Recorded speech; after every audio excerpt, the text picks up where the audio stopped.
Hi. I'd like to find out a little bit more about the law of allowing and how it fits in with action versus just being passive and observing. And also, where does compassion fit into that as well? I think they're somewhat related. Well, do you understand about law of attraction? Yes. And do you believe that it is necessary to take action in order to attract? No, actually, you attract. And then I guess my question is, if I'm observing something that I've attracted, do I just let it be? The example is in Spider-Man 2. He's walking down the street. He sees two people in an alley beating up another person. And you can see the struggle on his face as to whether to intervene or not. In this particular case, he chooses not. And so I'm thinking, okay, first of all, he attracted that to himself. And then he's there observing it. Does the law of allowing mean that basically we're on Earth and we just attract stuff, we notice it, and we go, oh, okay, they're beating each other up. Maybe he deserved it. Maybe he's a robber and these two people caught him and it's the right thing. And do you just walk away and do nothing? When do you make the choice to intervene? Like, where do you look? First, we want to say that there is no right or wrong in that. In other words, there is no book that could be written that says always do this, and that will always be appropriate action, because different situations call for different responses, and your vibrational countenance is another very large factor. We find it interesting when you said Spider-Man, or anyone who is walking down the street and sees things happening, first of all, he attracted them to him. And we want to say that if everything that you can see you count as your attraction, then you might get in on a whole lot more than you have vibrationally really brought yourself to. In other words, think about walking into a room with 1,000 people in it. And in one corner they are having an argument, and in another corner they're having a nice conversation. And just because you could stand in the middle of the room and see all of it does not mean that all of it is on your vibrational wavelength. So we want to say that it is always accurate that wherever you are, you have attracted yourself to be. But we also want to say that from wherever you are observing whatever you're observing, if you are using your guidance, which is paying attention to the way you feel and always gravitating toward what feels best, then you know what to do wherever you are standing. So in relationship to your important question about action, action is a wonderful thing. In teaching the law of allowing, we are certainly not teaching non-action. What we are teaching is lining up energy first and then following whatever action is inspired. And there's a big difference between using your action to make things happen and making things happen with your vibration and then enjoying the results through your action. The reason that people often are confused about this is because you could argue we could think this for a long time and it may not move until someone acts upon it. And so what we want to say is just line up your energy first so that you are acting from an aligned state of being. Because when you act from an aligned state of being, the action always enhances your experience. So it's not about the action, it's about the state of alignment. And then from what we see of most of you, the more action, the better from a state of alignment. Just don't ask your action to do your creating. Now, compassion, how is it that you see them as the same thing? The Spider-Man example? They're not really. This whole thing about I'm a save the world person, and I'm a doer. I'm an action person. And so my wife and I have these conversations about she's more just allowing stuff, and I'm trying to relax a little more. I'm meditating more. I'm just letting stuff happen. But I still feel like I need to pick up the phone, kind of like sometimes you do pick up the phone and you make some calls. Of course, because often the action that you are inspired to, if you follow it, is perfect timing for rendezvousing with something that you've been wanting. But I like the idea of getting into tune first with what you want and the feeling part. But the compassion comes in regarding, when do you go save the world? I mean, I guess what I was hearing was that saving the world is not a good thing. And I'm sure you weren't trying to say that. That's why I said that's what it sounded like. It was we're be saying selfish. We are saying something even bigger and bolder, and from your perspective, maybe badder than that. We are not only saying saving the world is not a good thing, we are saying two other powerful things. It's not a possible thing, and it doesn't need saving. Ooh. Ouch. Because, that hurts. That was bigger and badder. because when you believe that the world needs saving and that you've come forth to save it, the reason that that is such an oppressive thought is because from that place of believing the world needs to be saved, you can't hook up with the energy that would save it. That's like seeing someone in a terrible mess and feeling so much compassion or empathy for the mess they're in that you join their vibration. And then the two of you are in this vibrational quagmire together, and neither one of you can help the other one because neither one of you have any resources because you vibrated yourself into utter resistance of the resources. So to take that a step further, using that example, you see someone in, say, another country, or even in this country, that's experiencing hunger or poverty.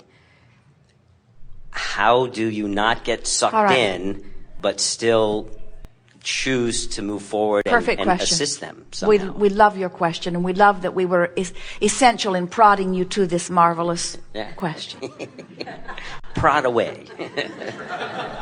As you witness something, and you can tell by the sting of it that it is unwanted, in the midst of that contrasting experience, clarity about what you do want is born. And in the moment that you turn your undivided attention toward what you want, you will feel wonderful. And in that wonderful feeling, you will attract the energy of creation and focus it or funnel it toward your new idea. And you'll know what to do. Or I'll know what to do. And the action will be inspired. Right. But when you're not where you want to be, or when you see something that is not where you think it should be, as you focus upon it, you feel the discord, the pain of having seen it. And then you tend to, not everyone does it, but most of you tend to feel how bad you feel and then try to justify getting to a better place by beating the drum of how bad it is.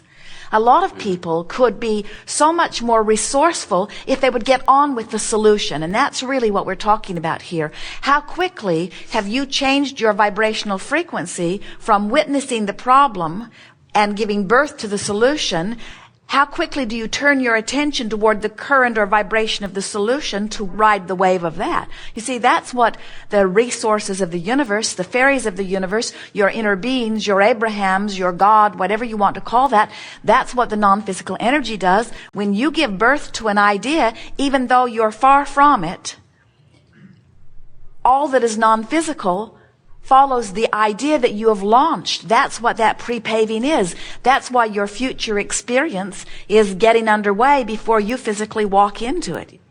When you get tuned in, tapped in, turned on, and you follow your inspiration, less and less and less action is required. And then you can spend your action time doing the things that are pleasurable and pleasing rather than the grunt work of trying to move something from one place to another all of the time. So we would not spend too much time in action, and we would not spend any time empathizing with anybody who is living something less than you want to live. It doesn't help them, and it doesn't help you. Suffering over the plight of somebody else, all it does is disconnect you from your own resources. And as we love to say to you, you cannot get sick enough to help a sick person get well. You cannot get poor enough to help a poor person become prosperous. In other words, so that sympathy and empathy that you're offering that is so touted, in other words, who is it that asks for your sympathy and empathy? Why would someone say to you, friend, I see that you're living a delightful life, but my friend over here is suffering. Would you please go suffer with this friend? Who would say that to you? And why? Why would anyone, can you think of any reason? Forget about everything we've taught you. Well, don't do that. But discounting what you know about law of attraction, what possible rationale could somebody give you for suffering because somebody else is suffering? The only thing they could say is, they're suffering and it's not fair that you're not. Or they might be confused. They might think that there's a bag of resources. And the suffering person clearly is deprived of the resources. So maybe if you would suffer a little, you would give up some of the resources, and maybe the suffering person could get them. But if that's the rationale, that's the screwiest one yet, because that implies that the universe is not eternal. It implies that the resources are not infinite, and they are, you see. What we want you to do is make it a much easier journey by saying, I'll think the thought because I like it when it gets here. Hear the difference? I'm going to think the thought because I like it when it gets here. And if I think the thought that I like when it gets here, oh, the thought's already here. I'm having the thought. I'm having the thought now, and I'm having the emotional response to the thought now. So if the thought feels good while I'm thinking it, then doesn't it make sense that as I'm thinking the thought and doing that thing, which does that thing, which does that thing, which activates that thing, which manifests that thing, which law of attraction brings that thing back to me, doesn't it make sense that I have circumvented that longer journey approach? So the emotional journey is, I'm going to think the thought that feels good now. I'm going to do my best to think the best feeling thought that I can think right now. And in doing so, I will hold myself in vibrational alignment with this thing that I want to come back to me. So what we're talking about is thinking thoughts for the purpose of the way they feel, rather than thinking the thought in order to achieve the outcome that will come back to me and give me the feeling that I'm reaching for. Do you get that? That was really good. We've never known anyone who has ever wanted anything for any other reason than that they believe when it gets there they will feel better.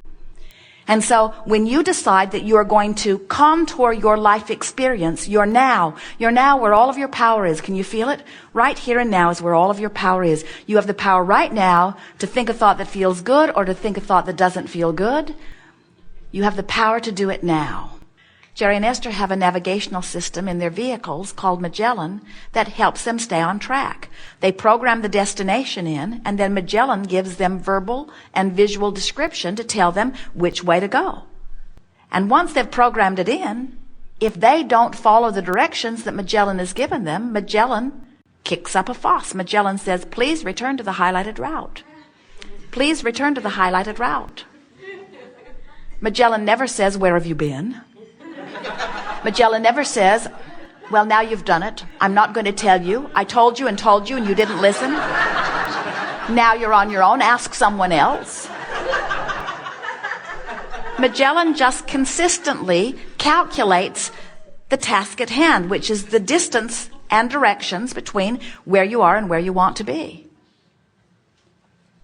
Your emotions are the same sort of guidance. Your emotions, once you get so you're listening to them, are telling you, this thought is in alignment. Yes, this thought is in alignment. Yes, this thought is in alignment. Well, that thought is deviating a little bit. Magellan, or your own guidance system, is never saying, it's wrong of you to think that thought, it's bad of you to think that thought. Magellan is just saying, given what you said you want, and given where you are in relationship to what you want, this thought, word, or action is not the best choice for you. There's no judgment in your emotions. It's just a simple vibrational fact of relationship between where you are and where you want to be. So if we convinced you that the only thing that is your work is the alignment of the energy within you, and can you feel the power of the alignment of energy? You don't seem very excited about it. Do you hear what we're saying? The alignment of energy within you. The alignment of energy within you. Do you get what that means? Alignment to what? Alignment to source. Have you ever had a toaster with no electrical outlet to plug it into? You say, oh, I have this toaster. I live on an island where there is no electricity.